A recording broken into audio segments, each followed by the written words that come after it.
no one's going to fix your life but you. You always have to take a step up in the ladder to be able to get to the top. You can't get to the top by flying up. Yeah. Human beings don't fly. For me, what has always worked is having the small next dream, the next step. When I was younger, it was really romanticized that you're going for it and just keep going. And, it's like you have to work 24 hours, do 4 movies in one time, 5 shifts, don't sleep, don't eat. And the more a person does that, the more successful you will be. But as I have seen and lived more life, I've realized having a work-life balance is really important. Give yourself a break. It's okay. You just have to do the best you can. Survive, keep your head above water, and slowly you'll see you'll be walking on it. So this romanticization of work has to be tough and work has to be rough, and it's not. Work can be your companion. Work can be creative. Work can be something that gives you joy. And now I've reached a point where that work-life balance for me is most important. I will work on the 6 verticals that I'm working on, my business, my production, my book, my acting, whatever. But when I switch off, I'm with my family, I'm at home, I watch movies, I do whatever I want to do. So then when I come back to work the next day, I have the focus to be able to do even more things. I started working in the States in 2010. And in 2020, after 10 years of working in the industry, I started with music and then pivoted into acting in America. So started in 2010 for context. In 2020, I got my first leading role. How long did it take me? 10 years. So people don't think about how much hard work, how much consistent knocking on doors, how much humility it takes to go to another country and start from scratch. But it required me to strip every single thing that I knew in India and the laurels that I had achieved in India, the awards that I had won, the movies that I had done, the box office successes that I had seen. It required me to walk into rooms with extreme humility and introduce myself to people, to take my show reel and say, this is the work I have done. I would love to work with you. You have to go, you have to pound the pavement, you have to walk in, you have to be rejected, you have to audition, and you have to work around the culture of a new country. And that was so hard. I had to swallow the humility pill, and I was willing to do that hard work. And then, 10 years later, I finally got my leading role in a movie. The tears that it took when you move to a new country with no friends, no family, working with people that don't know you and don't know what you are able to achieve. When I first started doing Quantico, my co-actors did not understand the hoopla around me. They were like, who is this person? Like, why are you, the lead of that was the first time I got a lead role in a television series. And they just couldn't understand why. And it required me to just, be humble and say, I'm okay. This is a new environment. It's easy to go fishing from your boat, but when you have to go deep sea diving, it's a completely different thing. Yeah. So you have to learn according to your environment. So no, it wasn't easy. It was very hard. It took a lot of sweat, tears, and blood from me to finally be able to reach where I have reached. So when you say, I don't want to pass off the work that it took to get there and the time and the commitment that it took to get there. You have to shut off the noise. There are many people that will want to pull you down, but don't focus on that. Focus on the one person that believes in you. Focus on the light, little sliver of light that you might see, a little bit of inspiration that you might see. And that's the hardest thing to do because you're bogged down by baggage. You're bogged down by shackles of people holding you down. So you have to really push forward. And that's just individual. Do you have that inside of you to fight that fight for yourself? Or are you going to wait for somebody else to do it? That's an individual choice. The point is to be able to walk into a room and not be judgy and say, who are you? What are you doing? You don't, you're different. You speak a different language. That's not cool. Yeah. People speak different languages because they know more than you. They know other things that you don't know. The idea is to have your mind open to collaboration. The idea is to have your mind open to what is it that I can imbibe from someone else's knowledge. Yeah. And I think I'm a student of life. I love different kinds of people and different things that people do. I'm not running as fast as I was. I'm thinking about the steps I take. I'm in a really comfortable, content place when it comes to my life. And the choices that I'm making are mine and are not defined by other people or the validation that I probably needed when I was younger. So I think that's made me a little bit more happy and calm. Why am I lucky enough to have the life that I do? And some other woman somewhere else with the same desires, same ambitions, same, needs doesn't have any of it. I really think about that a lot.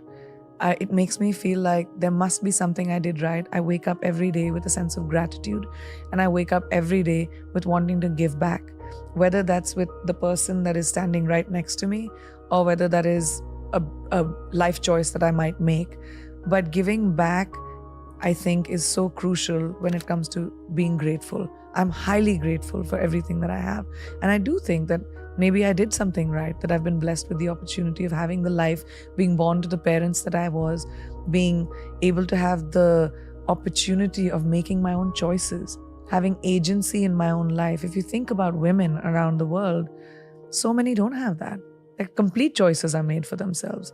But my parents told me, you have to have your opinion. It can be very scary. I mean, this generation of girls is fearless, and there's so many girls that take charge of their own lives, and they say, I'm not going to fit into the cookie cutter mold that probably my mother did or my grandmother had to. And it's so, I have goosebumps right now just thinking about it. I meet so many young women who have changed the trajectory of their families because of the choices that they've made. I think my message would be that there's a lot of noise around us and people that tell us to be a certain way. I was talking the other day about someone that when I went to convent school, I had this thing called moral science, a subject called moral science, which taught me how women should be seen, not heard, the lengths of our skirts, how we should sit with our legs. There's so much that is being told to women that to be a good girl, you have to be a certain way. Good girls don't make history. Bold girls make history. Bold people make history. So if you want to be the lead actor of your movie, which is your life, you've got to take choices that might be contrary to what you've heard. And that empowerment may or may not come from your parents, may or may not come from your family or boyfriend or whoever you're around. It comes from you. And that no one can do. If you don't have that encouragement in your home, try to find it in your gut, because no one's going to fix your life but you. I don't know. I don't think about the future. I'm not someone I plan for the future, but I don't think about how far I can go. I mean, who knows what my future holds for me. But what I can think about is my present. And like I said, I like to imbibe from people that I know. The reason I take new steps is because I see someone else doing something new and I'm like, what can I do that'll make me feel how I feel about this person? It's about that feeling. It's about imbibing from the people around you. And it could be someone you admire on television. It could be someone in your class. It could be someone that you work with. But when you see something that you admire about someone, imbibe it. And I just love the fact that you can have an idea today and monetize it.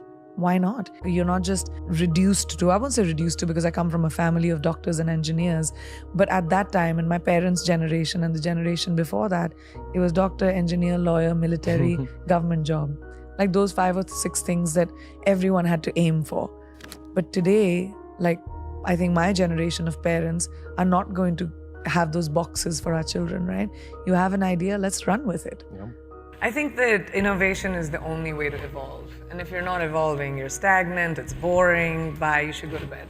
So I think, but for me, that's a little bit of a struggle for me. I juggle a lot of balls, and sometimes I'm just so tired that I don't pay attention to the next thing as much as I would want to. And I check the box sometimes, and it works, and it's okay, because a lot of us do it. We just go to work and do the bare minimum, and I have to remind myself that the bare minimum is not my standard for myself. It always has to be more than the minimum. And you have to remind yourself to take some time. You just have to take some time to whatever you want to do. Go to bed early, have ice cream, just feed your soul. When you feed your soul as a human being, when you're with your family, your friends, you laugh a little, you bring joy, innovation happens. Creativity comes from a place of feeling good with yourself. And I think the most important thing is to feed who you are, and then it just does. What is my best opportunity at 18, at 25, at 35, at 60? Who is it that you want to be? So age ain't nothing but a number. That's a real fact. We put too much equity on age. It just doesn't matter. What matters is what you do about your life in the moment right now. Keep the people around you that are your champions. And maybe this is also something I realize when I'm older, but I tell young people this all the time. Do not hang around with poisonous people. Do not keep people around you that are toxic, that mess with your brain. Keep people around you that are genuinely happy for you. Only people that are genuinely happy for you. And if that's 2 people, you're a rich person. I think the meaning of life is having purpose. We're born and we'll die. What you do in between that is your legacy. And if your legacy is, walking with sand between your toes and living in a shack and being happy and meditating, sure, it's an individual choice. Success is very subjective. To each person is their own. My success might be completely not attractive to somebody else's success. The equity that we put on, you're the most successful, one of the most successful people on the planet, whatever, great. That's my version of it. But somebody else's version of it could be completely different. But I really believe that what your purpose in life and what you do between birth and death is what counts. So the pursuit of anything else is just futile. The pursuit should be, what am I doing in my life? What do I want to do in my life? Who do I want to be? Who do I want to touch? What do I want to create? Do I want to create? Or maybe I don't want to create. And all of it is fine, as long as you're at peace with the choices you make. So make choices that make you feel peaceful.